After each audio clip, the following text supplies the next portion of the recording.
சில குட்டீஸ் எல்லாருக்குமே வந்து பாத்தீங்கன்னா ஒரு சிறப்பான காலை வணக்கம்ப்பா. விடியக்குள்ள போறதுக்கு முன்னாடி 12ஆம் வகுப்பு மாணவ செல்வங்களுக்கு நம்ம வந்து ஸ்டார்ட் பண்ணிட வேண்டியதுதான். இன்னைக்கு என்ன கிழமை? ஞாயிற்றுக்கிழமையா?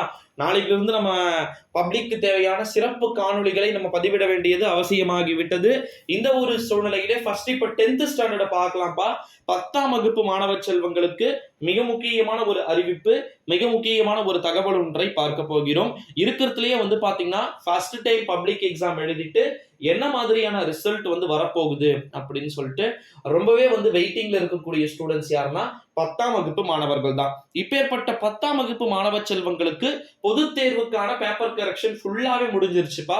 இப்ப வந்து மார்க்லாம் வந்து உங்களுக்கு நெட்ல இது பண்ணிட்டு இருக்காங்க, அப்லோட் பண்ணிட்டு இருக்காங்க. இப்ப குறிப்பா வந்து மார்க் எவ்வளவு இருக்கு, யார் யார் சென்டம் எடுத்திருக்கிறாங்க, அது எல்லாத்தையுமே நம்ம பார்க்க வேண்டியது நிறைய இருக்கு. 12க்கு ஃபினிஷ்ட் ஆக போகுது. 12க்கு நீங்க டேட்டு ஏப்ரல் 28 ஏப்ரல் 28 ஆயிடுச்சு.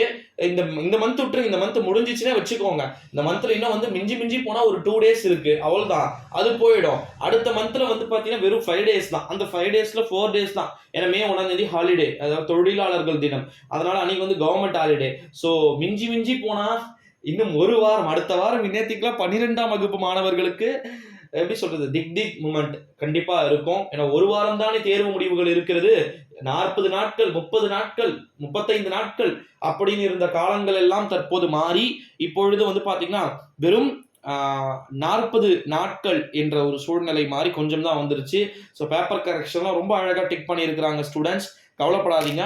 10th ஸ்டாண்டர்டை பொறுத்த வரைக்கும் தான். 10th ஸ்டாண்டர்டுக்கு செப்பரேட்டா தான் இந்த வீடியோ இருக்கிறதுனால 12க்குலாம் அடுத்தடுத்து நான் வீடியோல சொல்றேன். வெப்சைட் எப்படி ரிசல்ட்ஸ் வந்து பார்க்கணும், என்ன மாதிரியான விஷயங்கள்லாம் வந்து பண்ணணும் அப்படின்றத எல்லாத்தையுமே வந்து A to Z நான் அதை கொஞ்சம் கொஞ்சமா வந்து நான் சொல்றேன். ஓகேங்களா? ஒரே நாள்ல 10 வீடியோ போட்டுற முடியாது. ஓகேங்களா? ஸோ ஸ்டெப் பை ஸ்டெப்பா ரிசல்ட்ஸ் பார்க்கறது எப்படி, ரிசல்ட்ஸ்க்கு அப்புறமா காலேஜ் எவ்வளோ மார்க்குக்கு எவ்வளோ, கட் ஆஃப் மார்க்குக்கு என்ன, எல்லாத்தையுமே வந்து பாத்தீங்கன்னா ஒன்னொன்னா நான் அழகா வந்து பாத்தீங்கன்னா சொல்றேன். நீங்க கவலைப்பட வேண்டிய அவசியம் இல்ல. உங்களுக்கு எப்படி இருக்கு மைண்ட் செட்? இப்ப கொஞ்சம் ரிலீஃபா இருக்கா? ஐயோ ப்ரோ, பப்ளிக் எக்ஸாம் வேற ரிசல்ட் நெருங்கிக்கிட்டு இருக்கே, இன்னைக்கு என்ன பண்றதுனே தெரியல அப்படின்ற ஒரு மைண்ட் செட்ல வந்து இருக்கீங்களா? ஸோ நிச்சயமா நீங்க போயிட்டு ரிசல்ட் எல்லாம் வெளியே பார்க்க வேண்டிய அவசியமே இல்லை.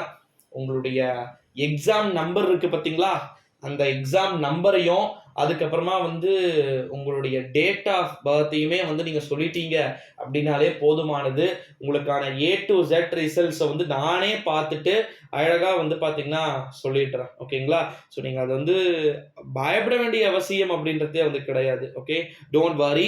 அது மட்டும் இல்லாம 10ஆம் வகுப்பு மாணவர்களுக்கு பேப்பர் கரெக்ஷன் அப்படின்றது நீட்டா முடிஞ்சிருச்சு. அவங்களுக்கும் மே 10ஆம் தேதி ரிசல்ட். ஸோ அவங்களுக்கு கூட பெருசாலாம் ஒன்றும் நாள்லாம் கிடையாது. இன்னும் அவங்களுக்கும் ஒரு 10 டேஸ் தான். ஓகேங்களா? 2 வீக்ஸ் கூட இல்லை, இன்னும் 1.5 வாரம் தான் வந்து இருக்கு. ஸோ அதுவும் சரளன்னு போயிடும். 12th ரிசல்ட்ஸ் நெருங்கிக்கிட்டே இருக்கு. 12th ரிசல்ட் முடிஞ்சு அடுத்த 3 நாள்ல உங்களுக்கு 6ஆம் தேதி உங்களுக்கா 7, 8, 9 3 நாள் தான் கேப் இருக்கு. அந்த 3 நாள்ல நீங்க ரெடி ஆகணும். அடுத்த ரிசல்ட்டுக்கு உங்களை வேற ரெடி பண்ணணும். அது முடிச்சுட்டு உடனே அடுத்தது 11, 12, 13 அடுத்த 3 நாள்ல 11த்துக்கான ரிசல்ட். ஸோ அடிச்சுக்கிட்டே இருக்கணும் அப்படின்ற மாதிரி வந்து பாத்தீங்கன்னா ரிசல்ட்டை கவர்மெண்ட் வந்து கொடுத்துக்கிட்டே இருந்து பேரண்ட்ஸ் கிட்ட அடி வாங்க வைக்க போறாங்களோ என்னவோ தெரியல. ஸோ வெயிட் பண்ணி பார்க்கலாம். பயப்படாதீங்கப்பா. ஓகேங்களா? ஒன்னே ஒன்று சொல்லிக்கிறேன், பயப்படாதீங்க, பார்த்துக்கலாம்.